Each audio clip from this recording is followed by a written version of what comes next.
Hey, it's the Freestyle King, Lil Flip 713 on Instagram and Twitter. You watching The Real Deal with Akil. Get that KingLife album March 2nd. Yiddy!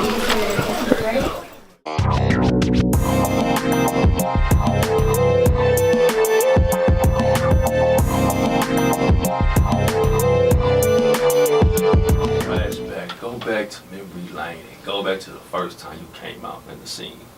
Houston, Texas. Right. Back in the day. Just take me back to the moment you dropped your first album. Well, it was this company called Disc Makers, right? And you audio CDs. I put out a record called Cloverland. It was a CD, like 3 records or whatever. And I think I only pressed up 5,000 my first run. I did 5,000 and I put them out in the streets. I was in middle school, so it was probably 9.4, 9.3.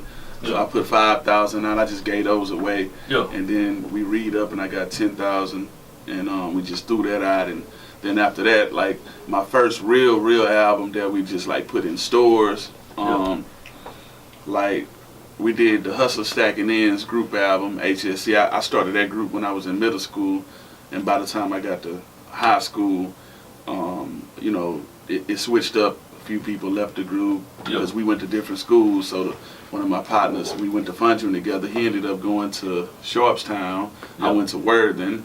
So, you know, I got new members, and, you know, and then we ended up with, I put Young Red in there, and then I got AP. And so we did that. So we started working on that album in high school, senior year.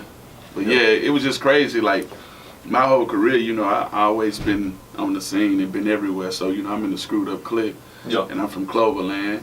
And Cloverland is right next door to South Acres. So you got Scarface from South Acres. But my family, we got 2 houses we own in South Acres too. Then, you know, you got Botany Boys from Cloverland, you got Lil Flip, and then you got Hillwood right next door to Cloverland. So you got South Park Mexican. So we always was all 3, you know, click tight. So I was everywhere. You know, we had clubs called Boomerang, and that was off Cullen in 610. We used to go to the Roxy, which is 1 block away. It ain't open no more, but it's so many different clubs we used to go to. Max's, Chocolate Town, and it was a time where it was boxers. Like we had it was boxers that fought. They had a ring. They would put up a ring in Chocolate Town in the middle, and it was this boxer by the name of Third War Billy. We did business with, man. He was big. There was another boxer by the name of Head, and we used to go to the club and watch those fights. And it was epic, man, because one time I had Busy Bone in town with me. Yeah, Busy Bone? Yeah, I had took him to one of the fights at Chocolate Town, man, and it's just crazy, man. I just feel like I grew up in the dopest era. I was able to experience and see like all these entertainers and rappers and athletes work without handouts, man. So I just feel like I'm blessed to be brought up in the era because it made us work. That's great. Busy Bone, he part of my favorite group, Bone Thugs. Them and Run DMC like my 2 favorite groups ever. Yeah, Bone Thugs. A-Ball MJG, UGK, Ghetto Boys, Bone Thugs, Botany Boys. Wasn't they just in town for a concert, Bone Thugs? I don't know. I think it was, I know it was at Scout Bar, I think, if I'm not mistaken. Yeah, I'm supposed to go there, but stuff happened. Yeah. I'm about to do a show with them, though, a couple of dates with them. Oh, Bone Thugs? Yeah, New Mexico and Tucson, Arizona. Coming up, I know you said box. I know you got people with you, got fighters with you, right? You started your own. Yeah, I got Clover G Management, and we got a few boxers and a few MMA fighters, and I mean, I love that though. You know, I come from boxing and martial arts as well, so I love sitting in front of the octagon in the ring and watching. So how you feel about the Canelo Triple G fight?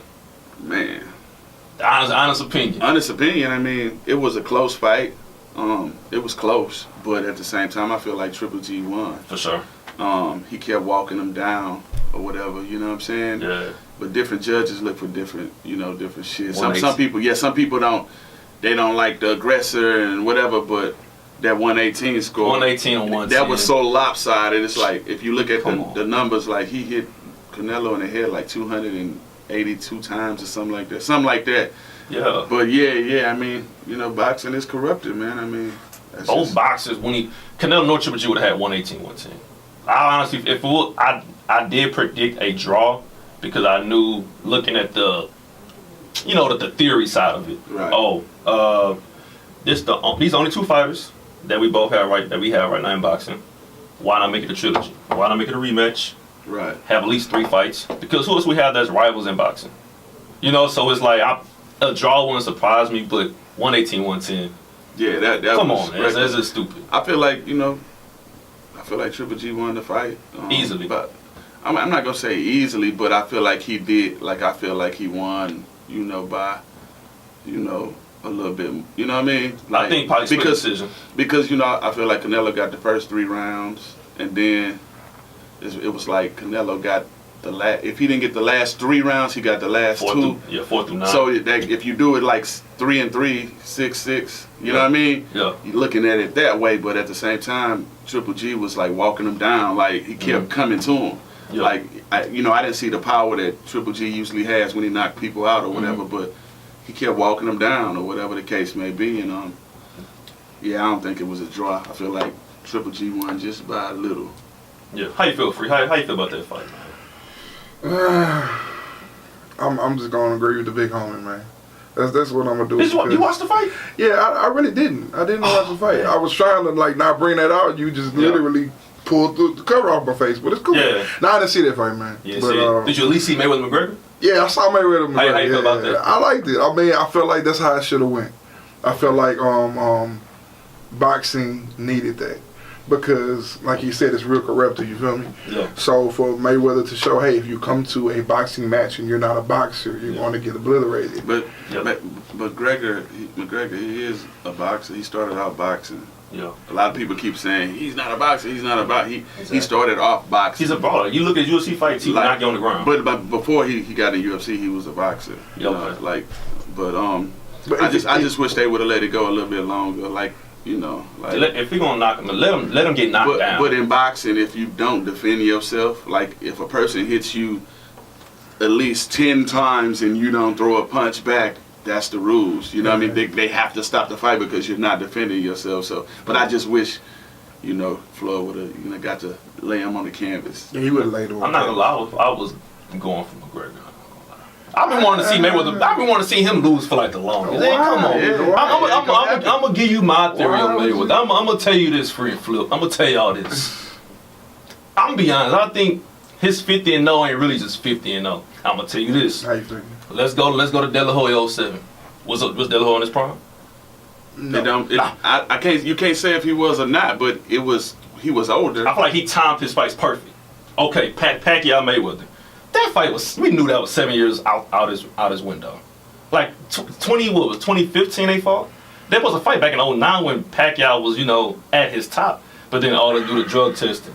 You know what I'm saying? Like, wow. It was more so, they wanted to fight, but it was more so management issues. My homie Floyd, he used to be with Bob Arum, right? Yeah. So, I like Floyd, though. He a cool guy. He top 10. Yeah. I just feel like, the 50-0, like the 50-0 is a real 50-0. He fought all the greats. Diego Corrales hadn't everybody that they were saying was go show him up and all that. Yeah. Sugar Ray. He made them look, look real crazy. I think people nowadays that don't watch boxing, they look at 50 and they're like, oh, the GOAT. You know what I'm saying? Stop your live right now. Who hit him real hard? I was knocked him out. It was not Sugar Ray. It was Sugar Ray. Oh, you did say Sugar Shane. I'm tripping. You did say something. I was trying to think. I wasn't going to say nothing about that. I died. Sugar Ray. You must be playing Fight Night or something. Mosley, man. A dream match of Sugar Ray and Floyd. Yeah, I just feel like, man, hey, it's a business at the end of the day. And when you fighting somebody who got the most pay-per-views or whatever the case may be, you got an A side to the fight card and you got a B side. And if I'm the one that's holding all these pay-per-view records and you ain't never been on pay-per-view, you're not finna come here and take 50-50. It's not finna be a 50-50. I'm the biggest draw. And a lot of times the fights ain't happen based on, some fighters not wanting to agree with the terms or their management company. But at the end of the day, he fight and fought everybody that they said was the man. And even with the Pacquiao, it happened, you know, years later, but Pacquiao can still fight. One thing about being a fighter, yeah, you get older, but at the same time, if you take care of your body, you can get in there at any age and do what you do. You might not be as fast as you were or as powerful, but just like me, freestyling, it don't matter. Yeah. It don't matter who you put me on the freestyle with. Yeah. There's different ways, you know, we might get in that ring and battle, and, you know, I might bait an artist and do little things and make them think, you know, I'm just taking it easy, and then let them do their hardest, and then I might just turn it up like, okay, I was just playing now. That was warm up for me. Yeah. And they didn't been, you know, so you just, I mean, when you the best, it don't matter when you put a person in the ring, you know. I just think people nowadays that really don't watch boxing, they look at the 50 number like, oh, greatest of all time. But no, like Ali lost, Tyson lost, all the greats lost. So just because he's 50 and no doesn't make him the greatest of all time. Well, technically it does. Does it really? So Marciano number 2 then? No, that's cool. But we're talking about as far as his record, he is the greatest of all time. Do I think he can beat up Tyson or Ali? No. Yeah. I would much rather. He got he like 50 pounds. But if you're talking about the record books, you can't take this from that man. Yeah. So okay, so give me, if you had a list, your top 3, probably top 5 boxers of all time. My favorite boxer of all time is Mike Tyson. Me too. It just is, you know what I'm saying? Yeah. And I could be biased from Ali because I didn't grow up in the era. But I never seen, like, when I was a kid, Tyson was knocking out everybody. For sure. Everybody. In a horrible way. So you got Tyson? Who you got? I'll put Ali next. Ali? Then Mayweather. I don't really go past that, though. I mean, you can go like to the Roy Jones. I like Roy Jones a lot. Nah, he was. And Bernard Hopkins, but Bernard Hopkins was solid. Yeah. I would go Floyd. I would go Muhammad Ali. I would go Roy Jones. I would go Bernard, and Tyson. You know, he was a beast or whatever. I mean, that would be my top 5. And like I say, Muhammad Ali did a lot of stuff on, you know, in the ring and out the ring as well. Sure, he was like the first $1 million money fighter, really, like big money. Exactly. It paved the way for people like Mayweather. Exactly. Sure, and so, but when it comes to protecting your body and being the smartest businessman in the boxing, you can't knock Floyd for that. Like he set the bar, saying we're not gonna be slaves. You know what I'm saying? Like, that's true. Bottom line, like Floyd, he set the bar, letting people know we're not gonna be slaves. You're not gonna have me fighting the promoter, get all this money, and I'm walking away. Nah, I'm taking a risk. I'm taking a lot of the money, and now you got to pay these boxers. Thanks to Floyd. And I like Tyson. I just wish he really deserved a biopic movie because his story is ridiculous. Like, Tyson don't got one? Man, I thought he had like 3. That one. I ain't like that. I'm talking the real, you know, like a biopic, like Oscar nomination. Academy. Right. I can't remember who was in the movie, that Mike Tyson movie. I don't either. I just knew it was one. Man, but if it wasn't for the ear, bro, he would just. I mean, he was a monster, bro. Like, you can't take that from that man, bro. We seen the fallout. Yeah, I mean, you gotta realize, like, you know, everybody like Floyd. I feel like if he leaves right now, he's leaving at the perfect time. Tyson fought well past his prime. He did, and he started getting beat up. Yep. But it was because he just couldn't stop. You know what I'm saying? And like the big homie said, it was because of his business decisions. He really couldn't stop. He had to fight to get the money. You know what I mean? Yeah. So, you know. I feel that. So I want to fight Tyson still right now. No. He like 53. You feel? I'm not even a fighter, really. I ain't fighting nobody. I fought before. Don't get me wrong. You got to defend yourself. Right up. But I'm not just going to just swing hands. I'm not going to a party and try to cause drama. Right. But damn it, I'm trying to watch a game or something. I don't want to beef with you. You know, I'm gonna step on your show and ask, I'm sorry, but I ain't gonna. Let's move on. You know, that's really what it is. But let's talk about this documentary. Let's talk about the album, KingLife. Yeah. So let's talk about that. I seen the documentary, heard the songs. So it's the first double album in 12 years? Yeah, like almost 12 years. My last double album was I Need Mine. So what made you decide to come out with it right now? I started working on the album or whatever, and I was like, man, I got a lot to say. Yeah. And I thought it would be dope to have the album be divided into one disc being King, the other disc being Life. Mm-hmm. So the King disc is me, you know, your trap records, your stunt records, records for the ladies, your self-esteem records, strip club records, just, you know, feel good, you want to turn up. Yep. And then the Life disc is personal stuff, storytelling, things I went through, things people in my inner triangle going through. Just so I give people two types of, you know, music, because when you want to go to the club, you want to turn up. You don't want to go to the club and be listening to no thought-provoking music. You trying to turn up. You want to hear some Futures, Amigos. You know what I mean? You want to get in that zone and to be hyped. You don't want to be sitting there trying to listen to syllables and too much stuff. But when you do get in that mode, then you can throw in the light. You want to see number right, two. Exactly. Right. So I wanted to balance it out, and I had a lot to say. And usually when I do my albums, I don't do a whole bunch of collaborations. Like I'll pick my, you know, 2 or 3, 4 people I want to work with, and that's it. And I was going to ask you had any features on this album? Yeah, this album, I got Freon Icy Color on 7 records. Big T, the $1 Million Hook Man, he's on like 8 records. I got a record with B King. I got a record with Troy Ave. Let me guess. I don't want to stop you. But the club, the B King song, that one's for the club, right? Damn right. Nah, you know. Nah, keep going. I knew it. I just have Yeah. That's a crazy record. It's called Paper Flip. Okay. Stupid. And then I got a record I'm working on, putting Jada Kiss on and DJ Premier. I got to go to New York to do that. Who else? I'm trying to think. I just found a record that I want to put Bun B on. I'm the type of person, if I'm going to do records with people, I'm not going to just put you on anything. So I found a record I want to put Bun on. I got a record I want to put Devin on. So I ain't going to speak on the other features until they done. Gotcha. But this album will have, features on it, man. And I got MJG on the record as well. And speaking of that record, Bitch I'm the Man. Yiddy. This the single. That's the first. The hit single on the album. Right. Yeah, that's the first one. Just talk about that song and what the inspiration behind that.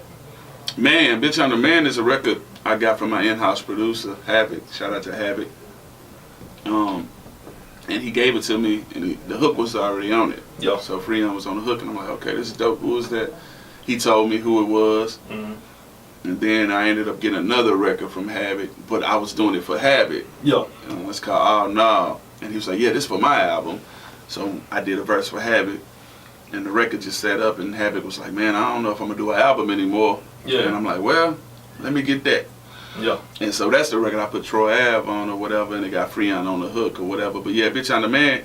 And then, it got that yeah ho, that's that Memphis shit, that 3-6 Mafia shit. So, by me having family from Memphis, Orange Mound to be exact, I had to put somebody on there from Memphis. And MJG is my favorite rapper. Him and Jada Kiss are my favorite 2 rappers, MJG. So I was like, I got to put MJG on here. Either it was going to be MJG or Juicy J. You know what I mean? It got to be somebody from Memphis, man. So I put MJG on it. We shot the video. Shout out to Michael Ortiz. We both, came up with the concept and threw it out there. Shout out to Dan Rue and Nick Paddywag. Shout out to 39 Cents. I put the top social media guys. I put them. Oh yeah, shout out to my homie Nubs. He in the video. So we just wanted to showcase the young new talent and let them know that the OGs ain't hating on the new guys. Mix the old with the new. A lot of people want us, the old school people. No disrespect, Flip. I know you kind of lean toward the old school, but you still new. Yeah. They love to talk down, the new school. Right. New school will go back. It's like, but that video I seen, it's more like collab. Like, these are people. Yep. I was surprised. Damn, Nick, they on the video? I was surprised. Yep. So how did that happen? Like, you just hit them up? My partner with the jewelry store, I got TJ Jewelry. In Austin, we got a jewelry store. Yeah. And he was like, yeah, man, let's do some skits.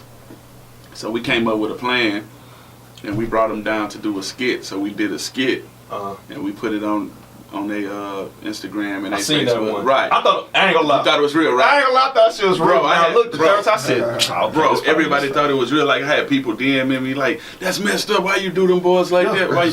I'm like, it's a skit. Because some of the videos they have be real, like that shoe store, that's real.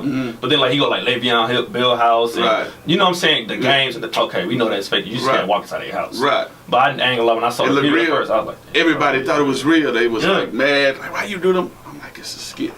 But that's mission accomplished. Yeah, that's how good. I mean, some directors can act as well. Exactly. Nah, it wasn't real, man. We've been on their ass.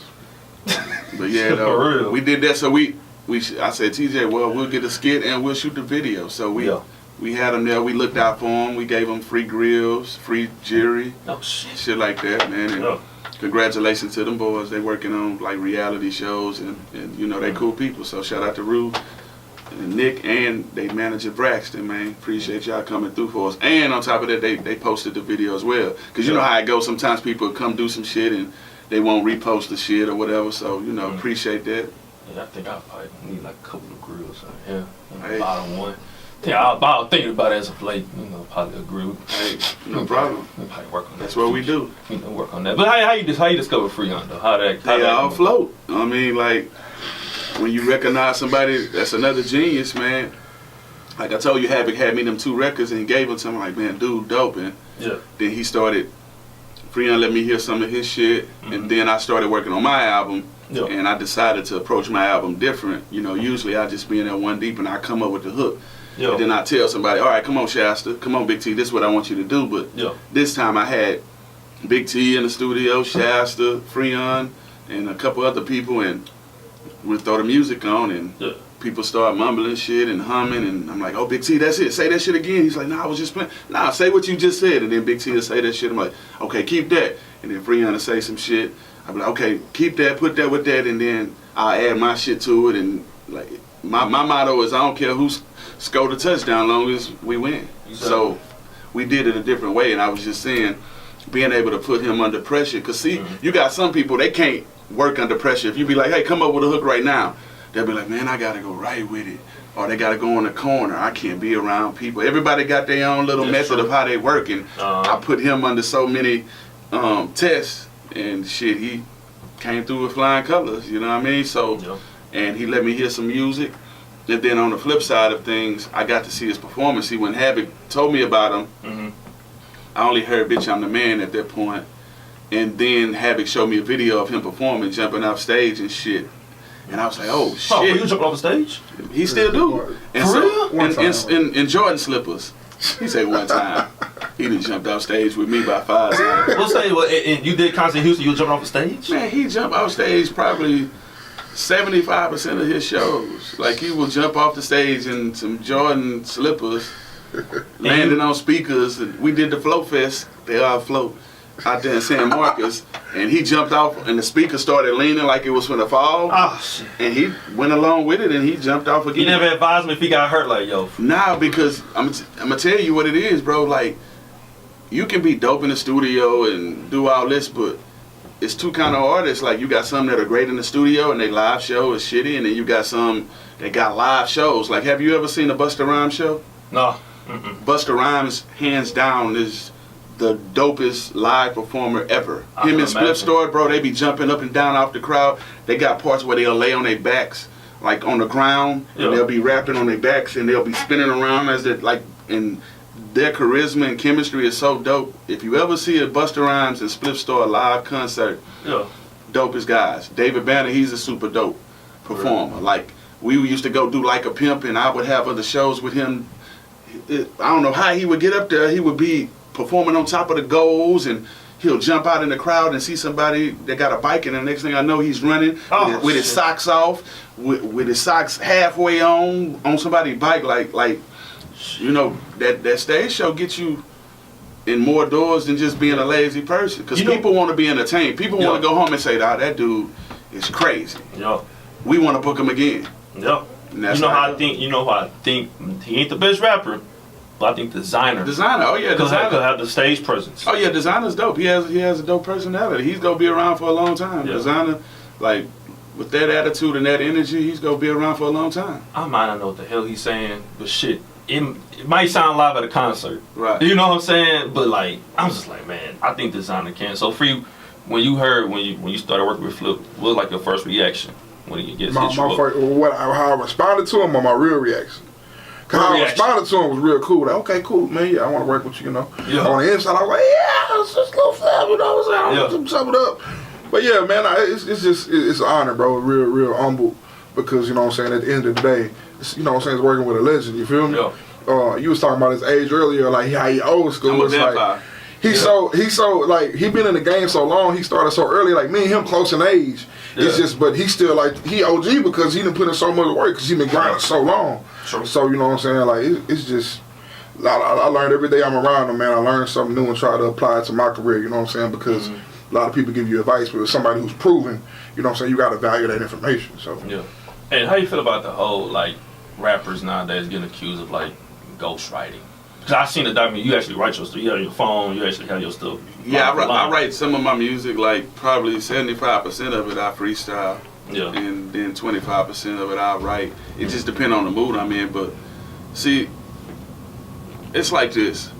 It's a difference in somebody ghostwriting and writing your raps like, hey, okay, here's your verse, rap it. It's a difference in somebody collaborating. Like, if you're working with a producer, sometimes these producers come up with melodies on their own beats. Yeah. So sometimes they'll go in the studio and be rambling, blah, blah, blah, blah, blah, blah, whatever, whatever. And then they'll let you hear it, right? Yeah. Now it's on you to be like, okay, I like that hook. Okay, I like the melody you was doing on that verse. I like that. So it's nothing wrong with collaborating with somebody in using portions of, you know, melodies and rhyme cadences because it's a collaboration. Yeah. So it's a lot of times people merge the lines. Ain't nothing wrong with, like I got records where, like I told you, Bitch I'm the Man was already on there. The hook was already on there. You feel what I'm saying? And I like the hook and that's what we went with. So it's a difference in somebody writing your whole verse and then somebody being in the studio saying, hey man, it might be dope if you do it like this and you say it like dun da da da da instead of da da. You feel me? It's a collaboration, but I consider ghostwriting somebody writing your verse. Collaborating with somebody and you coming up with a hook or melody or somebody bouncing ideas and saying, man, boom, boom, boom, boom, boom. And you're like, oh, you know what? You cool with me using that cadence for my verse because I think that's dope. You feel me? That's just a difference in collaborating in the motherfucker just, here's your verse, rap it. Yeah, cause I heard a Vlad interview with, I want to say, Jadakiss, I think it was Jake and somebody else. And they were saying, I think it was Styles P2 as well, the group, L.O. Locks. So they were saying like, yo, if you can't be in the top 5, you can be known as one of the greatest rappers if you ghostwrite. You know, if you get ghostwriters. Yeah. I mean, but you gotta go back to what he was saying. Like, you gotta really understand song structure. Like, it's different parts of the song. You have hooks, you have vamps, you have the verse. Now, as a rapper, nobody's ever gonna write my verse. Yeah. Every time I've been in the studio with him, I've never seen anybody write his verse. Yeah. But a hook, I mean, that's like saying if you have a singer on the hook, then you got a ghostwriter. Oh no, yeah, exactly. Yeah, exactly. But it's the same concept. So you really gotta see it like that. So like, if you heard right now, oh, Source just came out, Jay-Z did not write Reasonable Doubt. How you want people like, oh shit, he didn't write this? You know what I'm saying? You gonna feel like that's an issue. Exactly. You know what I'm saying? But if somebody told me that he didn't write the hook, it wouldn't bother me. Yeah, exactly. Yeah. You know. So I mean, I just think like, you know, if you ghostwrite all your verses besides the hook, like your verse, and somebody hands it to you, I feel like, man, they shouldn't be. Hey, but look, I wrote all my stuff my whole life. Yeah. Diddy say don't worry if I write rhymes or write checks. I'll switch places with that boy like that. So it's all about your perception, man. Success is success. Yeah. If I found out, like, you know, if Kanye, for example, when people will say like, oh, Mos Def wrote this, that, and the third, I think I could label him as an entertainer. Cause like you said, we talking about the concerts. His concerts be dope. Kanye? Yeah. Yeah, definitely. You know, him, Diddy. You know what I'm saying? Diddy ain't no rapper, but you know, he's an entertainer. He's an entertainer. Yeah. I think I could put if a rapper has ghostwriters consistently and they have dope concerts, I could put him as an entertainer. Basically. Right. Dope artists. Cause he still make beats and produce and you know all that other stuff. So I'm gonna ask y'all this. Rappers that's from Houston tends to leave, like Travis Scott from Mo City, went to LA, nice big. You have Trey that lives out here, but he had to go somewhere else, you know, and it became poof, you know, big. How you feel about rappers that don't stay here in Houston, or the saturation of rappers in Houston? You gotta do it all. Yeah. Like both of those rappers, they started off here doing what they had to do and they planted their seeds here. And once you keep performing at the same clubs and seeing the same faces, eventually if you keep doing shows in the same place, eventually people gonna be like, okay, we tired of seeing you. So you gotta go away and come back and make a person miss you. Yeah. You see what I'm saying? And it raises your stock. So you want different opportunities, go travel, come back. You know what I mean? I don't think that's a problem, man, because you want to sell records everywhere. You want to be a champion in your city and in your hood, but at the same time, you can't sell 1 million records in your hood alone. Exactly. Yeah. It's not a million people in your hood. So you make music for your hood, your city, and then you go everywhere else and you still come back. You know, long as you come back and give back to the community and try to help people that deserve the opportunities and you still repping no matter where you at. Yeah. Hey, I don't have no problem with it, man. And that's real, because I can speak for that personally, because before I signed, man, I was every single showcase, every talent show in Houston, I was there, and I was winning. And people was okay with the first. I was like, yeah, that's dope. But then I started becoming too accessible. Then I did a show in Toronto, Canada, and I got so many calls like, oh man, you doing it, man. You. Yeah. And I'm like, bro, this one show I done did 100 shows in the city. Yeah. You know what I'm saying? And then it let me know, like, it's all about people perception. So like you said, as long as you coming back, still giving to the city, you know what started you then. But people who just leave and they don't show no love back to the city and they don't mention the city, you don't even know they're from the city unless you accidentally find out. I don't got no respect for that. Exactly. But as long as you throwing that 8, yeah, if you still throwing that 8-7, we good. Yeah, so I noticed when Saucewalk made the comments about Drake, you think that messed up him and his brand almost as far as national, because he's still huge in Houston. People still love him and mess with him. But when he called out Drake, oh, this, that, and the third about, you know what I'm saying, what he said, how you think that played with Drake? You know you can't read Drake's mind, obviously, but at the same time, it's like, yo, why you messing yourself up? Well, the good thing about me, you know, I took media training, and I know how to stay out of bullshit. Yeah. I ain't gonna comment on that situation, because they ain't got nothing to do with me. You know how the media, you say one thing, they twist it in. Yeah, so, you know, I don't have no comments about that situation, you know what I'm saying? I got relationships with both of them, and when people I got relationships with both of them, I just kind of stay out of that shit and mind my business. Exactly. But I do want to ask about the art. I did not know you did art at all. So you've been doing art like your whole entire life? Yeah. So that was like your first love before music? Yeah, well, my whole family, actors, musicians, barbers, Black Panthers, painters, boxers, athletes. Like, so pretty much in my family, bro, you go be doing all that shit. You go be painting. You know, I went to River Oaks Elementary, you know what I mean? So a Vanguard program where we learned Spanish, French, art, how to deal with computers, how to set up movie sets. Like, I was doing a lot in my elementary years. So, but I stopped. I painted a whole bunch and then I stopped. I got, you know, infatuated with making money and hustling. You know what I'm saying? I was like, you know, my mentors and the people in my hood, the body boys. So I'm a young cat, seeing these guys pulling up, diamonds in the grill, riding on blades, you know, the clovers in the fades, you know what I'm saying? I wanted to get money, you know what I'm saying? I'm an athlete. I played ball, middle school, Fundren, 3-point champ 2 years in a row, free throw champ 2 years in a row. Rest in peace to Coach Miller, by the way. And like the music, I mean, I was already doing music for the church and things of that nature. So me doing music for God and then being able to go actually get paid to do something that I was doing my whole life of, you know, for free. It was a no-brainer to me. And then all the athletes that came from my area and Worthing and things like that, you know what I'm saying? They pretty much came right back. They came right back. Like, I'd be like, hey, man, what's going on, man? Didn't you go to college? Didn't you go, you know, ain't you going to the pro? And they'd be back, man, I'm a barber now. I'm this, I'm that. And I'm like, damn, okay. 75% of my partners who, you know how as people in your high school, you be like, I know he going to the pro. They end up back in the hood, bro. I seen it. And they kind of discouraged me a little bit, like, okay. And then me knowing how colleges do students, like, you have all these students go to your college. You put some of these people on back when NCAA football games was coming out, the college basketballs, and you knew they didn't put the names on there, but they put the numbers. You knew that was Ed O'Bannon. You knew that was, you know what I mean? You knew who they was. Chris Young, Reggie, all of them. But they can't get money, so y'all want to pimp these college students and make billions of dollars off of them, but they can't receive a free car. They can't do anything to you know, get paid off of their starmanship. You know what I mean? I feel like, nah, I ain't finna do that, man. I'm finna do music. I'm able to travel. I ain't got to worry about messing up my leg, my ankle. You know, I play football too. I play football, baseball, and basketball. All the way to high school? Nah, I dibbled and dabbled. I stopped playing baseball after middle school. I stopped playing football before middle school. like I play with the Arlas, MLK, Arlas, Southeast, Cowboys. But I was just like, man, I'm gonna stick with this gym. Basketball, you get to play in a gym, air conditioning.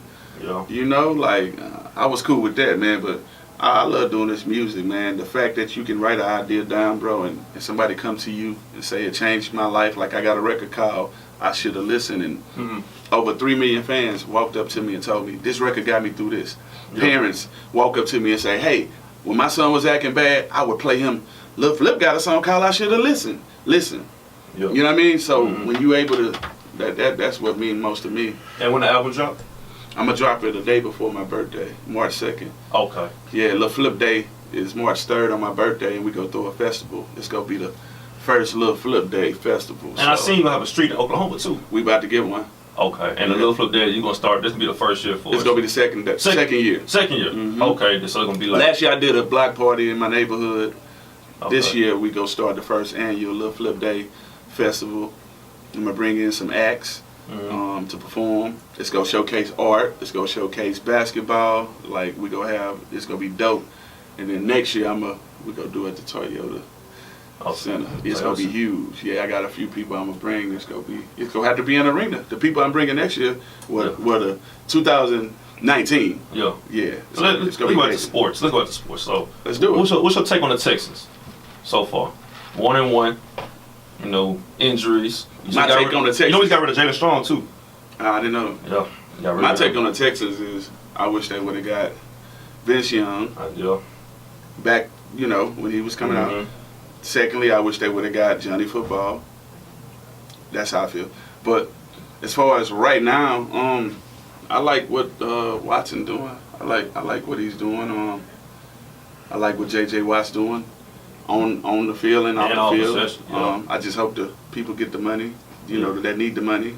You know, because he raised a lot of money for the Hurricane Harvey. So I hope the people that actually need the money get it and not a corporation get it in, you know. But as far as the football goes, man, I feel like, you know, Clowney, we got a hell of a defense back there. And now we got Watson playing, and we got Savage. Savage is a decent quarterback too. He good.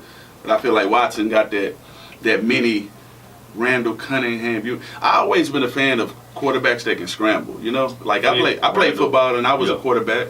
I was quarterback, running back, safety, and kicker, right? So when you got a quarterback that can run like as well, man, that's dangerous. That's Randall Cunningham. That's Michael Vick. You know them scramblers, bro. That's them Prescotts. They might not last long, but they can, you know, do some damage. Yeah. And I know I want to say Texas, but so you talking about scrambling quarterbacks. Colin Kaepernick.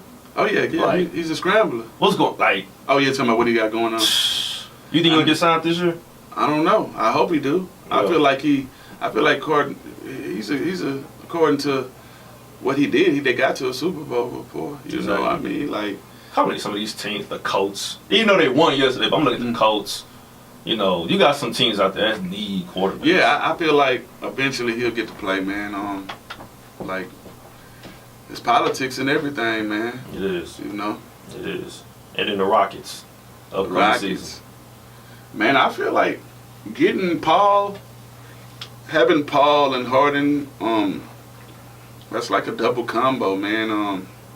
Now I just feel we need a super dominant center. Like just somebody like, you know, like DeAndre Jordan, like that. You know how you got that one center that's just so tall, you just throw the ball anywhere and he gonna be able to pick it up and just dunk. Yeah. Like we get us somebody that's just a super duper beast when it comes to playing down low. That's just really go dunk on you. Like, it's gonna be over, man. But I think it's gonna be interesting, man. How far you see him going this year? I see him. Honestly, I see him at least going a step further than they did last year. So conference finals. Yeah, I see at least that. Like I say, it's Paul and Harden, so you know they scores and assist guys as well. It's crazy. It'll be crazy, and I feel like we get Carmelo. That'll be 3 scores out there. I just feel like we still need a center, man. We need a center that's gonna be just ruthless with it, man. But I think after this year, it's gonna be a lot of shit being shaken up, man. Like nobody knows where LeBron's going. Nobody knows if he's staying or leaving. That's the mystery right there. I know. So wouldn't it be crazy if Melo, LeBron, Paul, Harden ended up in Houston? If LeBron, first of all, I think LeBron too big for the city. I think the city would be shut down if he come to Houston. I think the city would be shut down if he comes. Do I think, if I'm LeBron, I might just go to LA. Or just stay in Cleveland. I wouldn't want to stay in Cleveland because of the management, the front office, the way he's doing them. You know what I'm saying? But LeBron, let's go to LA. But if he did come to Houston, Golden State's not even a problem. Yeah, that would be crazy. That would be crazy. But right now, are they beating Golden State? Hell no. I'm from Houston. Rockets? Nah, they ain't beating them. Yeah, I don't think they would just beat them. But do I think they do? I think they have a chance to give them a run for their money. I think they do. I mean, KD is that X factor, right? You know what I'm saying? But I feel like they got a chance to give them a run for their money. You know what it came from before Chris Paul was gonna be a sweep. Right. They probably ain't gonna see Golden State. And I'm from Houston, but I'm just gonna keep it real. Yeah, I think they would have got two. But now with Chris Paul, it's a 5-game series. It's not enough help. Besides Chris Paul and Harden. I mean, Beverly was just no push over though. I mean, I don't want to see it but I'm saying, I don't think they would have swept us. They might have won. I just think I still gotta see Harden for what he did after Game 6. Well, this what I feel. I feel, trades be happening in the middle of the season. You do. And they all float, and pretty much, honestly, I feel like some way, somehow, we're gonna end up with Carmelo. I think it's a possibility. And that leaves you 3 scores. And that puts somebody to hold Kevin Durant. I feel like, okay, boom, you got somebody that's the same kind of height. I feel like they gonna be going neck and neck at each other. And then you got to offset, the Curry and other, Draymond. But we shall see, man. I think this football season and basketball, but I feel like basketball is gonna be real. Everybody's really anticipating, especially with the Kyrie trade and everything that's going on. I can't wait for basketball this year. I'm ready. I do think since Harvey happened, the motivation that Astros gonna have this year, the Texans, I know for sure the Texans gonna get the Super Bowl within 5 years. Man, it's going to happen. They're gonna get there within 5 years. Astros, I wish they would have won. Man, I wish they would have won that World Series, man. Back in 06, 05? 04, right? Against Chicago? 04, yeah. So let me get y'all take on the new rap now, since we in the quote unquote mumble rap era. The mumble rap. How y'all feel about how y'all feel about the era right now and the state of music, hip hop? I feel like it's dope. What's going on? I mean, even back in my era, you had your party people, music. You had your people that made the tag teams, the Whoop That Is. You had your MC Hammer. You had different kind of people that made music. So I think it's actually dope that more rappers are having fun and not afraid to beat themselves. It's more melodic now. You know what I mean? A lot of people don't really concentrate on being lyricists and saying punchlines to make you be like, man, rewind that shit back. But I feel like music is more fun. Back in the days, everybody was hard. You might get a Timberland beat and somebody still talking about blowing your head off. You know what I mean?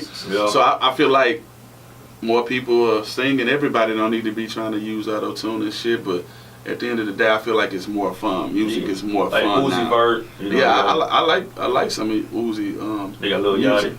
I like some of Lil Yachty's music. 21 Savage surprised me this year. Oh yeah. He surprised. That album surprised me. The album. Oh my God, that Issa. See, I like the Savage Mode album better. That was cold too. That Savage Mode, I be jamming. See, I got certain music I jam before my shows, but off the Issa album, we already knew that I got 1, 2, 3. 4. We knew that was gonna be one of the singles, but we be jamming that Savage Mode, man. That I'm in Savage Mode. We be jamming that No Advance. Yeah. Ocean Drive cold too. You just round cruising. Put that Ocean Drive on. I heard that record. I think, like I said, that album to me is top 10 right now in 2017. Yeah, top 10 rap album right now in 2017. Of course, you got Jay-Z, Kendrick. Who else that came out this year? Killer Cudi. I didn't hear it yet. Oh, I got you. It's lovely. It's lovely, man. It really, it's like the undiscovered 444. That's what I call it. Oh yeah. Yeah, man, Killer really was just. It was that's all I can say about that album. It's really, you really can rival it with the Kendrick Lamar album. But I mean, not as many people know who Killer Callejon is. Yeah. But that album. I've been jamming. I've been jamming a lot of Moneybagg Yo. I heard this mixtape, but I didn't hear like the heart. To me, the Heartless mixtape by Moneybagg Yo is like his hardest shit. Today I just started listening to Federal 3. But my favorite is Heartless. Like I just feel like, you know how certain artists they be in a certain zone on certain projects and like all the beats and hooks go to, you know, it just be that moment, that glow moment, like 50 with Get Rich or Die Trying. You know how people got them moments where I like that Heartless vibe. You know who project I'm looking forward to? This gonna surprise a lot of people because I really wasn't trying to listen to this person's stuff except a single, but Cardi B. I really want to see how a project gonna sound. That single hard. That shit. What the hell, yo? That single hard, bro. God, every time I go somewhere, that song come, I see all the girls in the shit. Even dudes be saying stuff. So I'm like, man, this song really. I didn't know it was gonna be like that though. It sounded just like Kodak Black, No Fly. So I was like, okay, it's gonna do his nose, but ain't gonna be like all that. I think the way she went with that, she paid homage. She ain't try to sneak it. It was like, yo, it sounds just like it's on cool. Yeah, but you know what I'm saying? Like, but I'm telling you, it's Bootleg Yellow. Like, it's purposeful. Yeah. So I think the way she did it was just smart, man. I knew she was gonna blow up based on her attitude. Like she got one of them attitudes that would like make you laugh. Type. Yeah, like I say, like I'm the type of person when I see people. Yeah. Like I see like different qualities in them and shit. I'm like, okay, yeah, this person right here gonna make it. Yeah. This person could be an actor. This person could be a blah blah blah. Even if the person don't see it in themselves, like I be seeing that shit. But yeah, I like Joey Badass too though. Joey Badass. Joey nice. Migos, they doing their thing. I'm ready for that Culture 2 album. Who else out here? The young.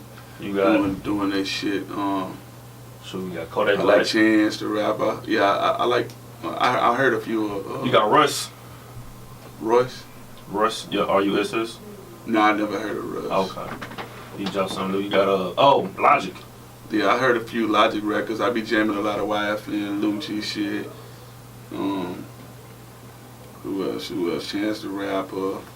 So I'm gonna ask you this: upcoming Houston rappers. How y'all feel about the new ones coming up in Houston? Or name people that people probably don't know about. I feel that what like the DJs are doing, like looking out for different artists. Like you got artists like Dead and Red, and you got the Original AJ, you got Freon. Like it's different DJ coalitions, and they do these mixtapes every year where they drop the top 10. You know. So I think it's dope.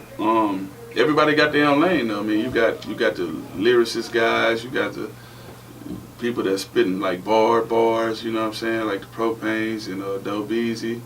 Then you got the Twins doing their shit. They go turn up, you know. They go turn up and drip on you. It just depends on what you like, and that's the dope shit about music. Like.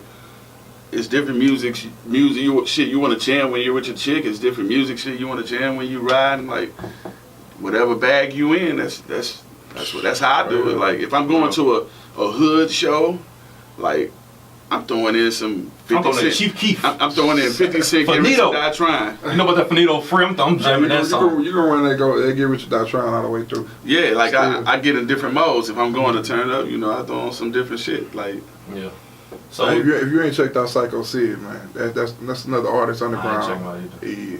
He nice. Hey man, you know me when I jam my music, I really get on Spotify and I see what's out there, and then I just jam my regulars like Logic, I jam like Ace Hood, I jam different people like Kendrick, other people like that. But one more question before we get out of here. First of all, say when the album coming out again? It's called KingLife. It'll be out March 2nd, a day before my birthday, man. Y'all check it out. Real bars, real spitting. I mean, we shooting a video to every record. I'm dropping 4 EPs before the album drop. Yep. The KEP, the IEP, the NEP, the GEP spells out the word King, and then the album will be out. So we just delivering the music. People got short attention spans, so we giving them 3 records, 3 videos each time, and we go keep coming. And not only am I doing that, like I'm doing EDM and dubstep shit, and then, you know, we doing a lot of help with the mayor And then on our own as well with the Hurricane Harvey victims. Like yesterday, we went to Rockport, Texas, and was helping giving them food and shit. And then tomorrow, I gotta go to a school.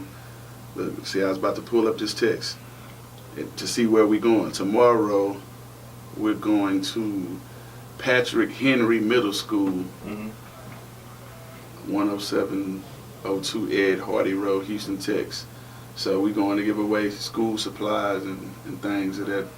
So, you know, we just doing what we do, man. Like, some of the shit we do, like, we don't be calling the media to be like, hey, we're about to go, you know, do charity work now. We just do that shit, man, and we get our blessings from God. Exactly. That's straight up. So what you got working on, Free? Well, I got my stuff. One more time about that came from the maker of the album. As a fan, man, King is one of the best albums I heard, and I haven't heard it in its entirety. But bro, when I tell you, like, bro got a classic, man, like it's the truth. But man, as far as me, man, I'm working on my single right now, Bringing the Band. That's what we pushing. That's what's going down. Bringing the Band. It's just anybody who loves music connoisseurs. If you've ever picked up any kind of instrument or looked at somebody who had an instrument and liked what they did, this is for you. So. Bringing the Band is what I'm working on, man. It's the new single. Just shot the video on Michael Ortiz, man. It's such a beautiful event. Shout out to Wheelie High School and all the kids that was in it, man. Yeah. So I want to appreciate y'all for coming through. Flip, Freon, Real Deal with Akil, Short Number 11. We out. Yeah.